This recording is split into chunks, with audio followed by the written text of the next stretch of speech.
আপনারা দেখছেন press 24 channel. পরিবেশ খুবই ভালো, মানুষ উৎসব মুখর পরিবেশে নিয়ে আনন্দে আছে। সামনে বিগত দিনে নিজেদের ভোট প্রয়োগ করবে, 18 বছর ভোট দিতে পারে নাই। ইনশাআল্লাহ মানুষ উৎসব মুখর পরিবেশে স্বতঃস্ফূর্ত ভাবে ভোট প্রয়োগ করবে। ময়মনসিংহ 4 আসনে, সদর আসনে আবু ওহাব আকন্দের পক্ষে ধানের শীষের বিজয়ের লক্ষ্যে ধানের শীষের গণজোয়ার উঠেছে। আসলে বিগত আমল গুলাতে শহীদ প্রেসিডেন্ট জিয়াউর রহমানের কি অবদান ছিল বা দেশনেত্রী দেশমাতা বেগম খালেদা জিয়ার কি অবদান ছিল, এই তরুণ জেনারেশনেরা জানে না। এরা আস্তে আস্তে ভিডিওর মাধ্যমে এখন বুঝতে পারছে। এখন সকল তরুণী কম বেশি ম্যাক্সিমাম তরুণ 80% তরুণ এখন জিয়াউর রহমানের আদেশে তারেক রহমানের নেতৃত্বে এগিয়ে যাওয়ার প্রত্যয় ব্যক্ত করছে। চাচাকে ছোটবেলা, আমি তখন ছোট, 1990-এর, সে ছাত্র রাজনীতি করতো, তখন থেকে তাকে আমি চিনি।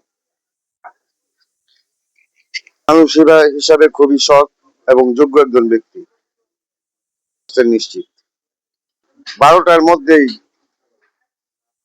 ওনার বিজয় ঘোষণা হয়ে যাবে ময়মনসিংহ থেকে। আমার দেশনেত্রী বেগম খালেদা জিয়া, উনি প্রতিহিংসা রাজনীতি করেন না। আমরা তার কর্মী, আমরা তার কর্মী, জনাব তারেক রহমানের কর্মী। আমরা প্রতিহিংসা রাজনীতি করি না, আমরা মিলেমিশে সকলে মিলে বাংলাদেশকে, তারেক রহমান বলেছেন পাহাড় থেকে সমতল, আমরা এই ভিত্তিতেই মানুষের সাথে কাঁধে কাঁধ মিলিয়ে বাংলাদেশকে এগিয়ে নিয়ে যাব। আলহামদুলিল্লাহ, লন্ডন থেকে দীর্ঘ 17 বছর পরে আমাদের নেতা জনাব তারেক রহমান বাংলাদেশে আসছে নতুন এক বার্তা নিয়ে। সেই বার্তাটি হলো সকলে মিলে দেশ গড়বো। এবং ওনার নেতৃত্বে খুব দূরদর্শিতা আছে। তার কথাবার্তা, ভাষণ, এগুলাতে আপনারা বুঝতে পারবেন তিনি কতটুকু রাজনৈতিক সচেতন ব্যক্তি। বর্তমানে তার সাথে তুলনা করার মতো রাজনৈতিক ব্যক্তিত্ব আমি আর বাংলাদেশে দেখি না। আমাদের বিশেষ করে জনাব তারেক রহমান বাংলাদেশে আসার পরে সকলকে একটা মেসেজ দেওয়া হয়েছে যে তার ভাষণেই মানুষ বুঝতে পারছে যে বিগত 17 বছর আগের তারেক রহমান এখন আর নেই। উনি যেই ফর্মুলাতে রাজনীতি করতে চাইতেছেন সেটা হচ্ছে জনগণই সকল ক্ষমতার উৎস এবং জনগণই দেশের মালিক। ইনশাল্লাহ আমরা তরুণ দলের 61 বিশিষ্ট কমিটি ময়মনসিংহ মহানগর আছেন, তার নেতৃত্বে আমি ময়মনসিংহ মহানগর সভাপতি হিসাবে তরুণ দলকে, আমরা যারা আহ্বায়ক, যুগ্ম আহ্বায়ক আছি, তারা সকলে মিলে এই দলটাকে আরো শক্তিশালী করার জন্য এবং বিভিন্ন দলের পরামর্শ নিয়ে যেভাবে দলটাকে সুন্দরভাবে চালানো যায়, আমি সেভাবেই চালানোর চেষ্টা করছি। এবং ময়মনসিংহ শহরে এক সময় তরুণ দল শক্তিশালী সংগঠন হিসাবে প্রতিষ্ঠিত হবে। প্রাথমিক সহযোগিতা করব। প্রথম ভোট ধানের শীষের পক্ষে হোক। ফেব্রুয়ারির 12 তারিখ সারাদিন ধানের শীষে ভোট দিন ও আপাতন্দের সালাম দিন, ধানের শীষে ভোট দিন। সকাল ফজরের নামাজ শেষ করে আমরা ভোট কেন্দ্রে যাব এবং ধানের শীষে ভোট দিয়ে ভোট কেন্দ্রে অবস্থান করব। বিজয় নিয়ে ঘরে ফিরবো ইনশাল্লাহ।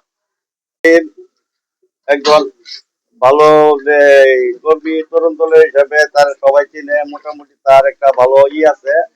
আগের থেকে সে মানুষ উপকার করছে এবং কিন্তু সে যে কোনো গরিব দুঃখী মানুষ পাইলে তার সর্বক্ষণ সে মনে করেন যে এই যা পাশে যা পায় পরে এই তার কি এই আমি তার আগে থেকে চিনি বা ছোট থেকে তার সাথে এরকম ধরনের মনোভাব, খেলাধুলার সাথে জড়িত ছিল এবং সে ভালোভাবে এই মানুষের সাথে মেলামেশা করতো। এইটাই আমার ইনশাল্লাহ সে এই যে কাজটা এই আগাই নিতেছে, সে আশা করি ইনশাল্লাহ সে চালা যেতে পারে ইনশাল্লাহ।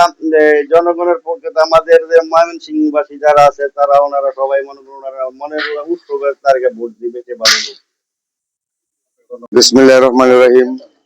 আমি ময়মনসিংহ মহানগর তরুণ দলের সভাপতি। আপনাদের যথার্থে 2-4টি কথা বলতে চাই।